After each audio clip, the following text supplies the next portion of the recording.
어느 날 둘째 아들이 아버지에게 찾아가 말합니다. 아버지, 저에게 물려줄 유산 지금 주세요. 당시 현장에서 예수님의 이 비유를 직접 들었던 최초의 청중들은 경악을 금치 못했을 것입니다. 아버지 생전에 유산을 넘겨달라고 하는 것은요, 아버지가 죽기를 바란다고 말하는 것입니다.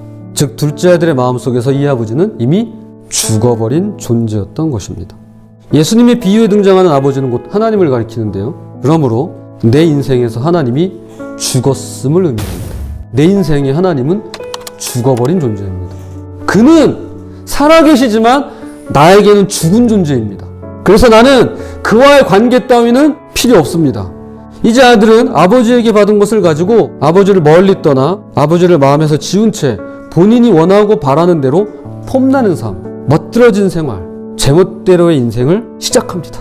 그런데 말입니다, 그가 비로소 궁핍한지라 아버지 하나님을 향해 당신은 내 인생에서 죽은 존재입니다 라면서 떠나간 사람에게 공허함이란 피해갈 수 없는 불행한 결과입니다. 이건 피해갈 수 없습니다. 지난 10월 27일입니다. 아침마당이라는 TV 프로그램에서 MBC 사장으로서 무신론자였다가 예수를 믿고 목사가 된 전 조정민 앵커가 게스트로 출연했습니다. 그는 예수가 진짜인가? 왜 예수 때문에 사람들이 저렇게 변하나? 또 기독교는 진짜인가? 특별히 교회가 진짜일까?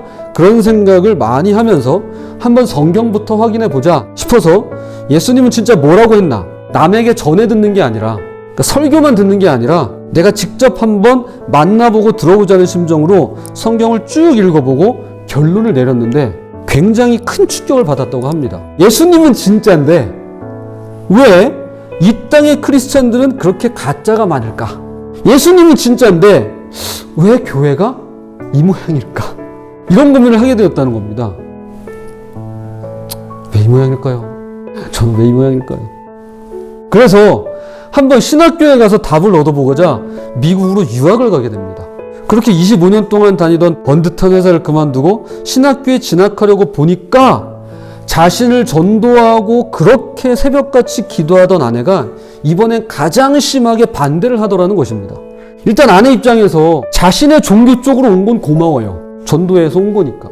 그런데 직업을 바꾸고 신학교에 간다고 하니까 아이도 아직 중고등학생이고 생활도 막연하고 나중에 좀 키워놓고 가든지, 아니면 그 당시가 IMBC 상장을 하던 당시인데 주식 스톡옵션을 행사하고 나중에 가야지 무슨 돈으로 공부를 하겠냐며 극구 반대하더라는 것입니다. 여기서 또 한 번 충격을 받았다고 합니다.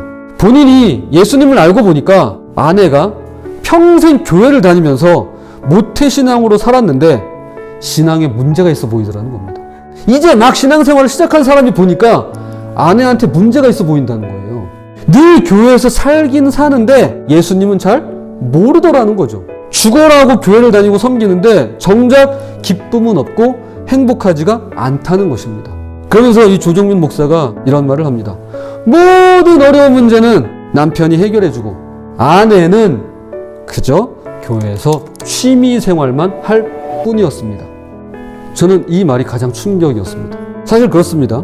신앙생활 오래 하고 교회 열심히 다니고 봉사 많이 해도요, 마음속 공허함이 그대로 남아있는 경우 있습니다. 아니, 많습니다. 저요? 겪어봤고요. 저는 그 속에서 헤어나오지 못했던 시절도 있습니다. 우리가 알든 모르든 인정하든 인정하지 않든 하나님을 떠나 있기 때문에 그러하다고 오늘 본문은 말씀합니다.